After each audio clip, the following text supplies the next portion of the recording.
Okay. So for the purpose of the recording, this is a demo session on the Open Collective platform and how people can use it to be able to submit invoices, start new collectives, and so on.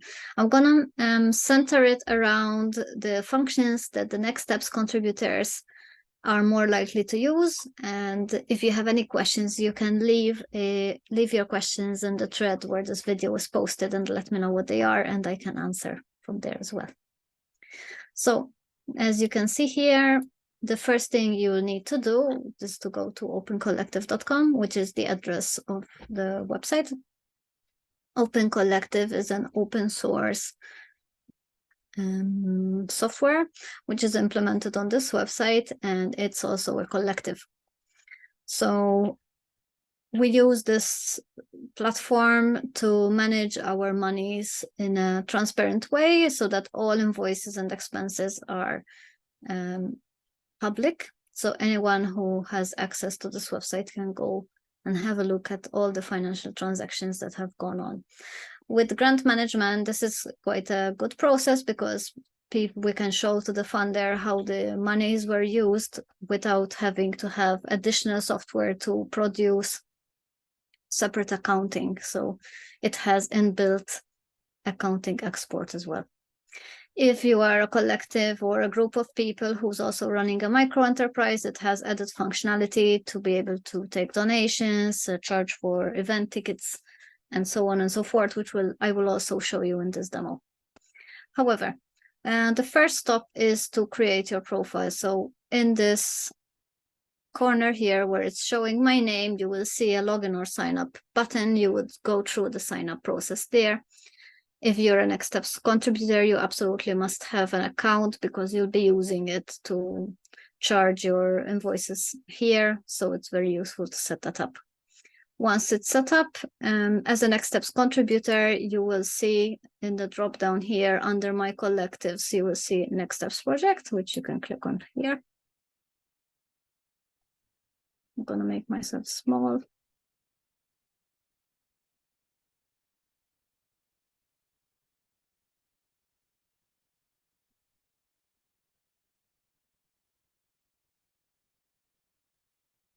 So in the Next Steps project page, you'll be able to see a list of sub-projects and also at the bottom some events that were linked with this event.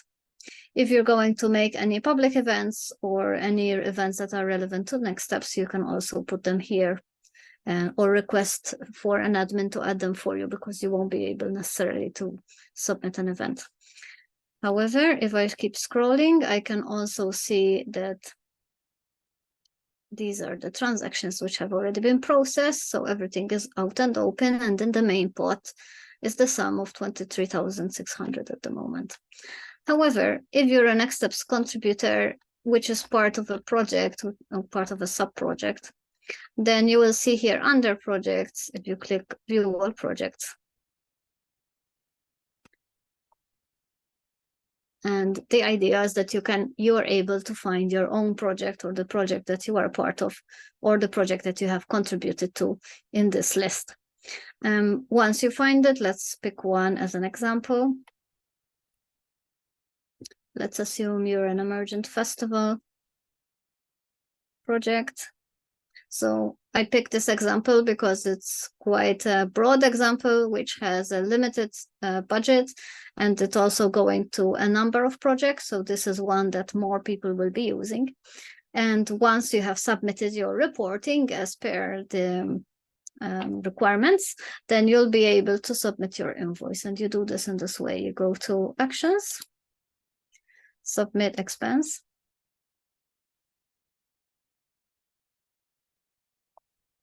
You want to select Invoice. In the payee information, you will be required to fill in your own information. Of course, if you have already set these up from before, you'll also have this payout drop down, which you can pick. So if I pick one, my usual ones.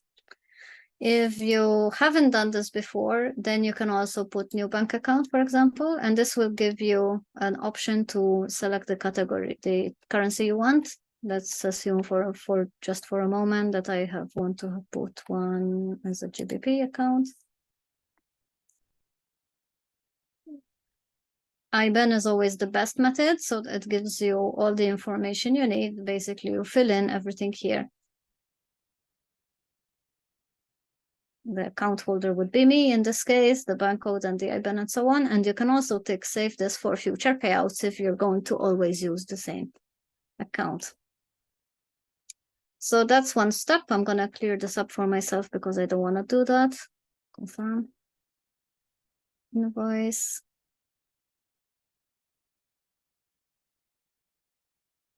So let's assume I'm picking one of my previous ones here.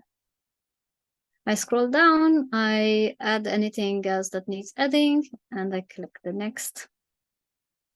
So the expense title has to be very reflecting what you've been doing. So for example, in the Emergent Festival example, you need the name of your project. Let's, for example, say collab. Oops. Podcast work. You don't need to upload an invoice if you don't want to. So this is only relevant for you if you're using external invoices. And then description, you're going to put the number of hours or what work you have been. So it depends really what the payment was for. If you have decided within your team to use a payment per hour, then you would list here the hours. And if you've used Happy Money Story, you could say Happy Money Story. For example, I don't know, let's say share or collab podcasts. And the amount here would be the amount that you have agreed within your team that you will be able to invoicing. So let's take this as an example. Let's say 250. And the date, you can put today's date. And then you would click next.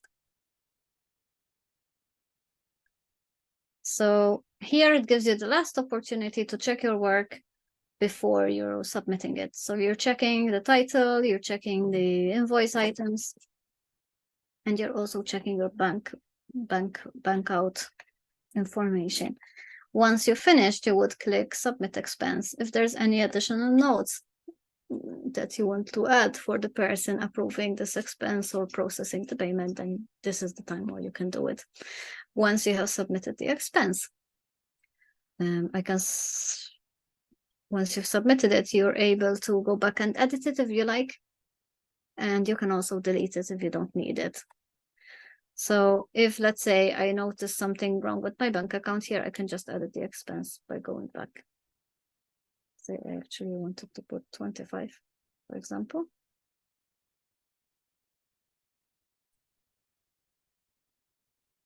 And then I just hit submit. Once the invoice have been submitted, it goes to the project admin to check our financial administration, which at the moment is Natalia.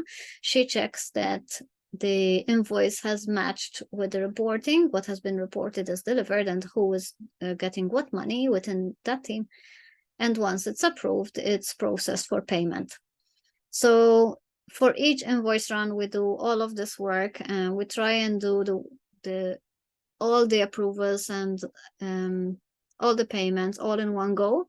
So it's very important that you submit your invoices before the deadline and correctly with all the information ready there to make the payment. So that's how to submit an invoice. I'm gonna go put myself here. So I'm gonna go back. So I want to show you what it looks like once the invoice is submitted. So once the invoice is submitted, it's going to appear down here for the admin as pending.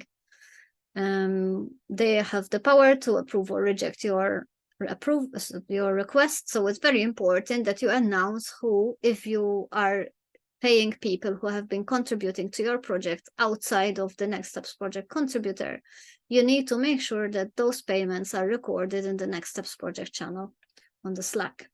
Once they're approved, If I click here on transactions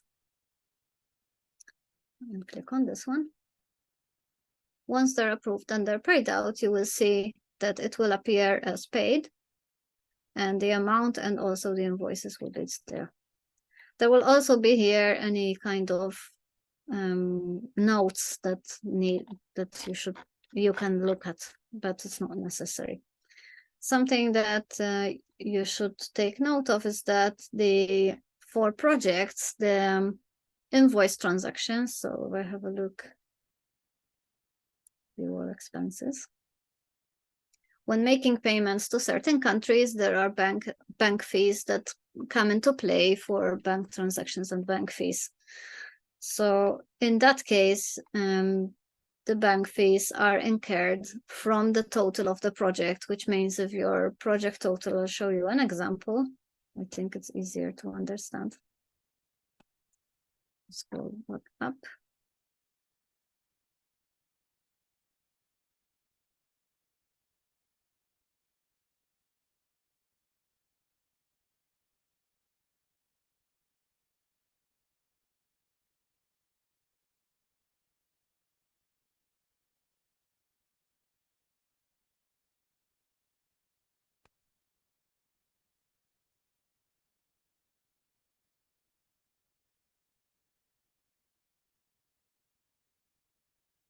So you see that there was a project payment here made of £5,000, which was about half of the project amount. However, the balance is less than 5,000. So even though the payment was of 5,000, there are incurred bank fees of the difference between that amount, the 5,000 remaining, and the 4,979 in this case.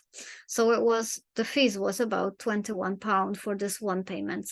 Obviously, the payment here is large, and all the bank fees are ad hoc, so you can't really predict what the bank fee is going to be, but it is deducted from your total project balance. So in this case, for this project, when the next invoicing round comes and they want to put in their invoices, they need to make it for less than the balance to take into account the potential bank fees that will be applicable for that going forward.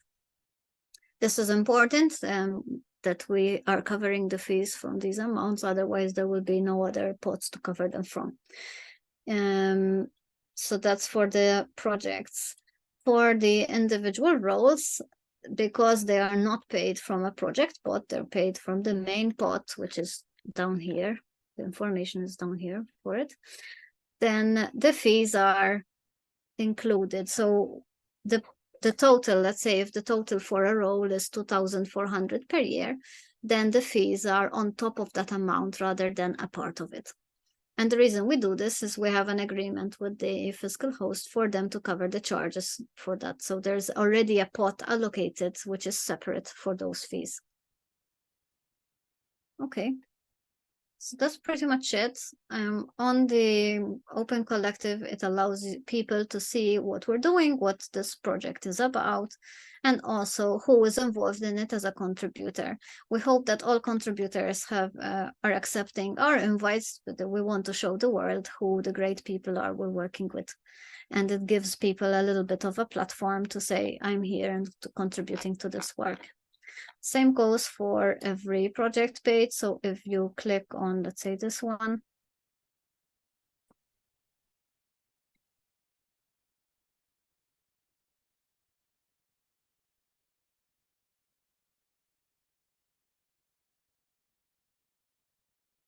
in the About section, it gives you a little bit information about what the team is doing, what the high-level objectives are, and the team objectives, and who's in the team. This was extracted from the team agreements, and people can request also to edit those pages if they like.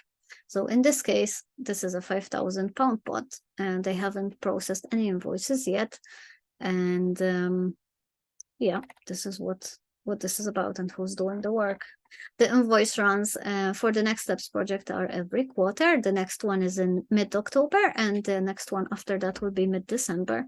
Hopefully there will not be any delays, but if you have contributors who are having issues with accessing the payments, or even remembering, where the buttons are for the submitting expenses in the correct places and so on, you can contact the Next Steps project channel and ask a question there for help, and myself or Natalia will be able to answer you in that case.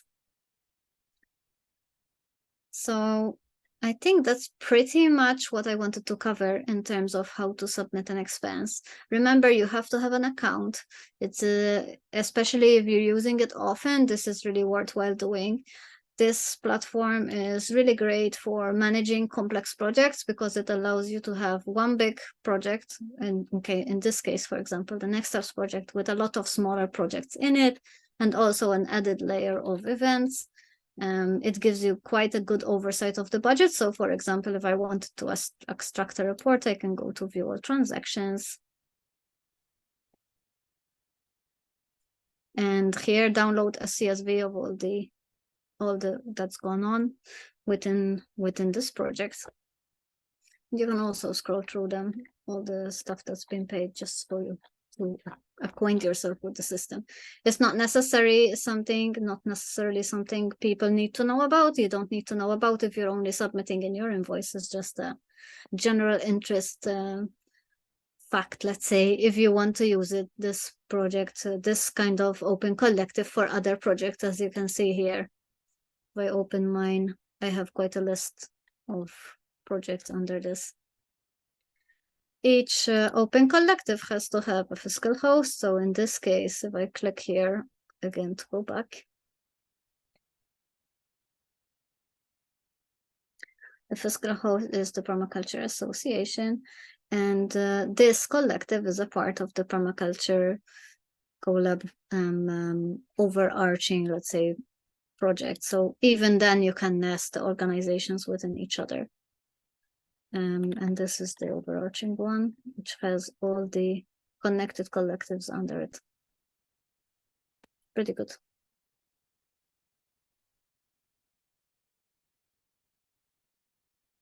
The cost of the fiscal host varies according to the fiscal host that you pick. So in this case, the Next Steps project pays a 5% fee plus a little bit extra to our fiscal host in order to provide banking facilities. So even though you'll see that all the transactions are reflected here, the money is actually held within a bank account of the fiscal host, and someone on the fiscal host behalf, and their accountant in this case, processes the payments after the project manager or the financial administrator have approved them.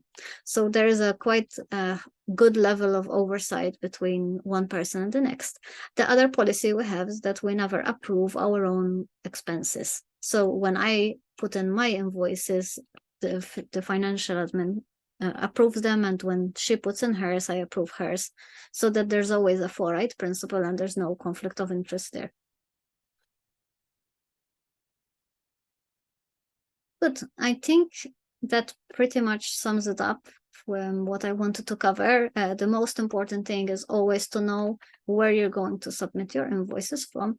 You have to pay attention that you are submitting your invoices within the limits, or the financial limits of your pot, of course, and with agreement with your team members. That's the most important thing. If you have any questions, as I said, you can go to the Next Steps project channel and ask there.